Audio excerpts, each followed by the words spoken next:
You came back to holler at a player. What's good? I truly appreciate you coming back to check out the show. If this is your first time watching the show, I'm your host, Edward McFarland Jr., Houston's very own sports reporter. This show is all about shining light on high school athletes in the city of H-Town. No matter what sport you play or what school you play for, you can get some shine on this show. This week I have a heavy dose of volleyball and football for you. I'm talking about elephant heavy. I also have some cross country, track, and basketball news to share with you, and it's a must that you stick around because I have the greatest performance from last week to show you. On top of all of that, I have a special announcement to reveal. So please, pretty please, don't go nowhere. To kick it off, I went to see the best volleyball rivalry in Houston between the Westside Wolves and the Bel Air Cardinals. In District 18-6A, Bel Air has been the district champs 4 straight years, and last year Westside beat Bel Air, but the win did not count as a district win because school started late due to Hurricane Harvey. Last year when Westside beat Bel Air early in the season, it was only counted as a preseason win. That wouldn't be the case this time though, as the ladies got ready to face each other on Wednesday. Both teams were off the 2-0 starts in district, so you know what that means. Somebody had to go.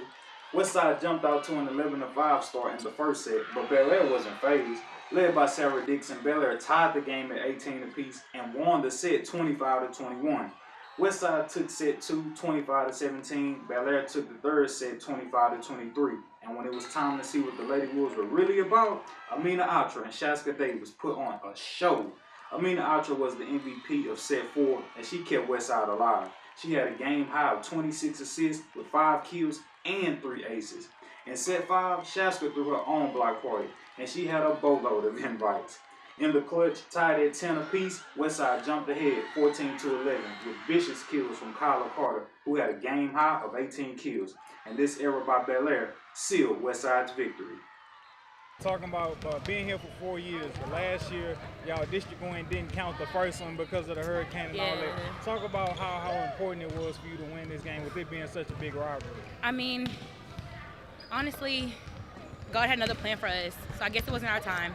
So we took this opportunity, and we just came as a team, and we knew what we had to do. We knew we had to accomplish something, and it was bigger than us and just the name Westside. It was for Coach King, him being here and coaching for so long. And it was just really important because we had to prove to ourselves, like, we got this. Like, we are that team. I mean, you know. Following the Westside versus Bel Air game was Heights versus Chavez. The Heights Lady Bulldogs are in a year of rebuilding, but they showed they're building in the right direction as they were able to keep their foot on the gas after going up 2-0 and finishing the sweep. Alexis Ray, the team captain, on the team's success. Normally, when teams are up 2-0, they lay low in the third set and give up a game. Yeah. But for you guys, y'all, kept your foot on the gas. What was the message from Coach going into that final set? That we don't want to give up. We want to give the other team the loss and we wanted the win. Like, there was no other way we wanted it. Before switching over to football, I wanted to shed light on a great car service company, A1 Interior. It's a car interior restoration service that specializes in reupholstery. A1 Interior can repair any type of car seat, dashboard, panel, carpet, and headliners. A1 Interior can also repair your sunroof if you need them to do that, and they'll also drive out to you to bring your interior back to life. Hands down, there's no company that comes close to the quality job A1 Interior does. So before you try to go to a body shop and get charged an arm and a leg for new interior replacements, do yourself a favor, save some cash, and hit up A1 Interior. To book an appointment and get your interior replaced, follow them on Facebook at A1 Interior Repair and on Instagram at A1_Interior. You can also contact them by phone at 832-923-3175. Again, at 832-923-3175. Now let's get back to the show. On Thursday, the place to be at was Coward Stadium, where the North Forest Bulldogs and Booker T. Washington Eagles were both looking for their first win.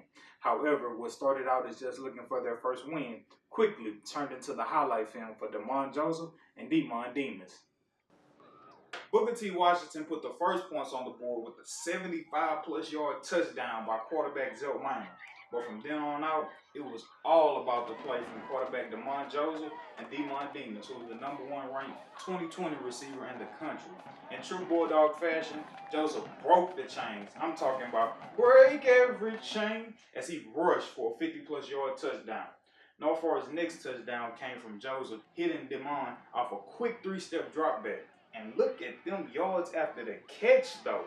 The two connected for 2 more touchdowns. One was for 60-plus yards, and the other, which was the most impressive, was this 30-plus yard touchdown as Demond shows his hops and mosses these two Booker T. Washington players. Demond, who's a recent Texas A&M commit, finished the game with 4 catches for 197 yards and 4 touchdowns, with one of his touchdowns being a 65-yard punt return.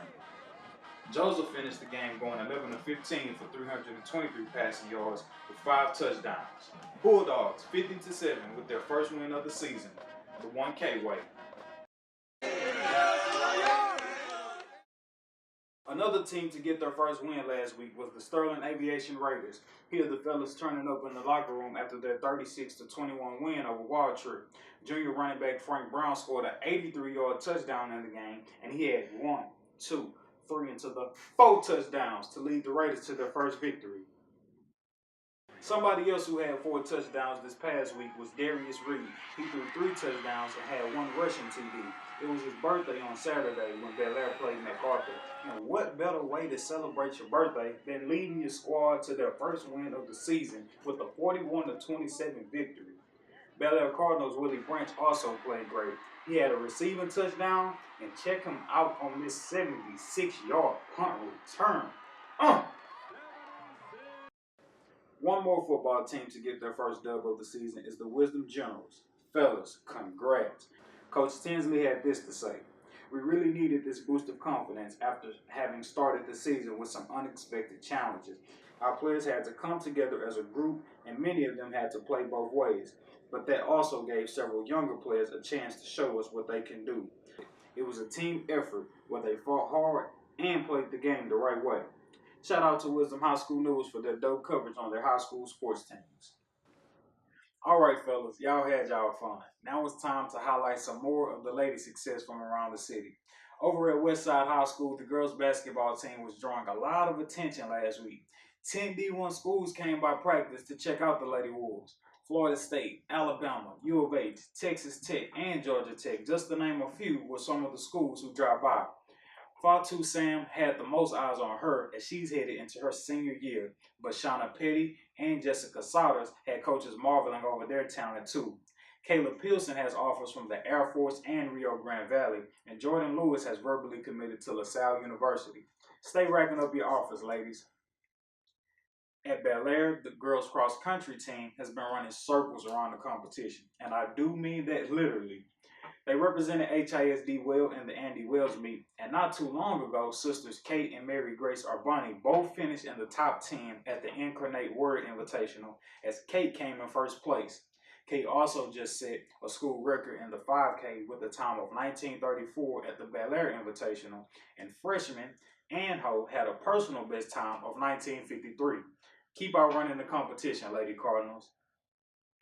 At MacArthur, a dynamic duo that's been doing big things is volleyball players Miracle Latrice and Ariel Price. The two Lady Generals have been playing amazing at the start of district play. This past week against Ike, Miracle had 14 kills with 7 digs, and on Friday versus Aldine, Ariel had 12 kills and 20 digs. MacArthur is 3-0 headed into this week. Keeping it in Aldine, the Eisenhower Lady Eagles are looking to fly high this upcoming season. Anxious for track season to hurry up, the Lady Eagles have been on a non-stop grind in the summer, and it's carried over into the school year. During last week, the ladies were spotted grinding in the weight room as Tatiana Morrison and Hannah Simmons were putting in that work. I'm not talking about that work, I'm talking about that work. Members from the team were also on video working on their hurdles technique. In this video, you have Chanel Houston, Deshaun Pettit, and Darnay Williams vibing and grooving as they're displaying the sharpest choreography I've ever seen. Come track season, I don't think anybody will want smoke with the Eisenhower Lady Eagles. The show is coming to a close, but not before I give you what I promised you. Like I said, I have the greatest performance from last week to show you and some big news to share. But first, let's talk about the greatest performance from last week.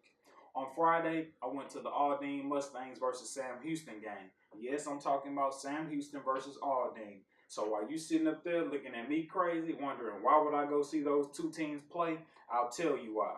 Ja'Cory Howard. Ja'Cory scored one touchdown. No, I lied. He scored 1, 2, 3, 4, and 5 touchdowns. Not only did he lead Aldine to their first win of the season, but he also helped Aldine end a 25-game losing streak. Now, I know I keep calling his performance great and all, but to call it great is an understatement. I really don't think there are no words to describe how great he actually was. But enough of me talking about it. Check it out for yourself. Only 30 seconds into the game, and without barely breaking a sweat, Ja'Cory rips for a 62-yard touchdown to start the game. On the next series, he's on his way to the promised land, but check this out. He fumbles the ball and picks it up in mid-stride for a 73-yard touchdown. I swear that ball was running like he was anointed out there. His next score was a 3-yard touchdown, and his fourth touchdown that went viral on Twitter was by far the most impressive, as he scored an 80-yard touchdown while stiff arming his defender for 20 yards. Grown man balls is something they got to deal with. Ja'Cory had over 300 rushing yards in the half, and in the second half, he scored his fifth touchdown on the 70-plus yard kick return. Sam Houston didn't give up in any kind of way. They came within a possession of time the game late in the fourth, led by quarterback Luke Chavez, who had 2 rushing touchdowns. But Howard's 451 rushing yards and 5 touchdowns was too much to overcome. Listen to the crowd chant Howard's name.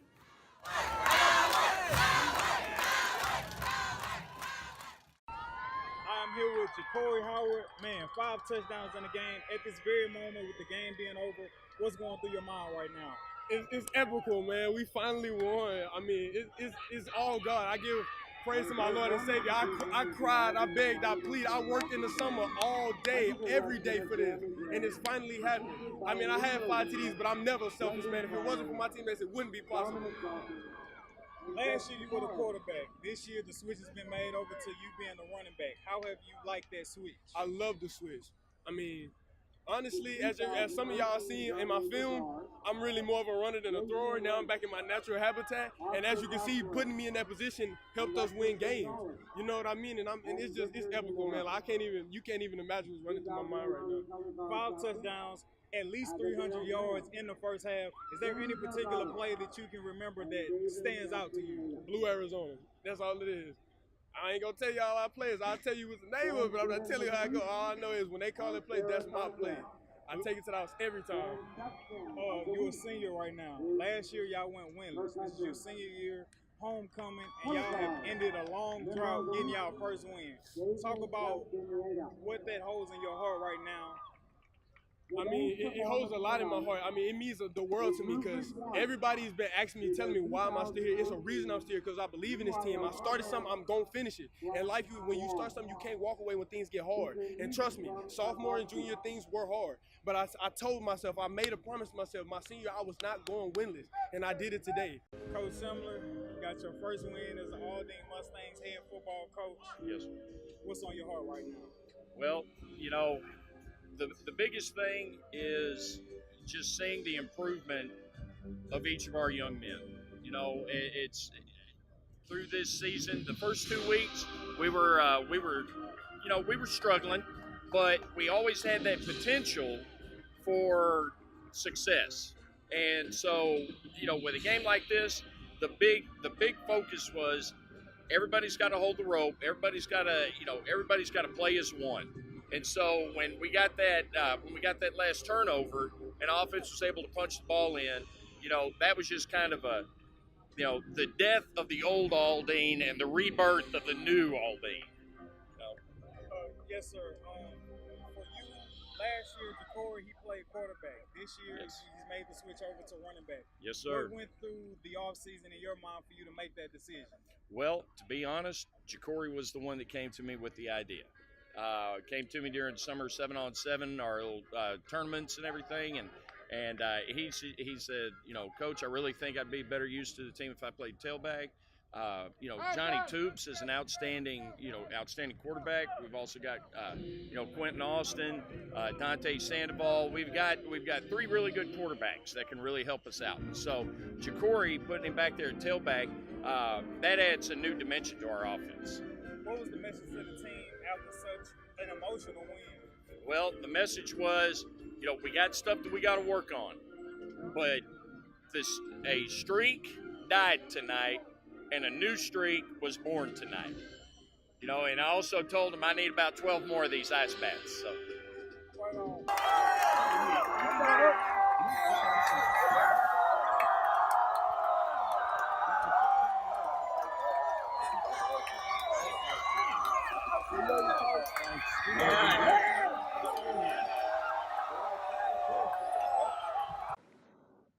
Now for the big announcement. The name of this show, which I wanted to present to you all, is the Undiscovered. The name for the show came to me last week after I premiered the first show, and I thought the Undiscovered was the perfect name, especially since it's a lot of undiscovered talent in the city of Houston. I wanted to use the name, but you know how it is when you got a good idea and you're trying to wait on a sign to confirm that you should go through with that idea. That's what I was dealing with in regards to officially naming the show the Undiscovered. I got the sign I was looking for through Ja'Cory Howard's performance.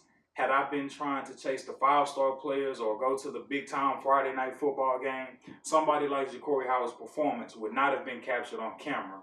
Now, I couldn't have told you I knew he was going to have the type of game that he had, but because I stayed true to what this show is all about, which is giving everybody shine, no matter what sport you play or what school you play for, I was able to capture his greatness and broadcast it to the world. Now, I know there's many of y'all out there with tons of talent, but because you play for so-and-so or because your school is in the hood, people tend to overlook y'all and not come check y'all out. Don't trip, though. That's why I'm here, to highlight your greatness and make sure you don't stay undiscovered. Remember, if you're being great in the classroom, at practice, and in the game, and I'm being great with the coverage, it's only a matter of time before you blow up. I'm going to do my part, so you do yours. See you next week on The Undiscovered.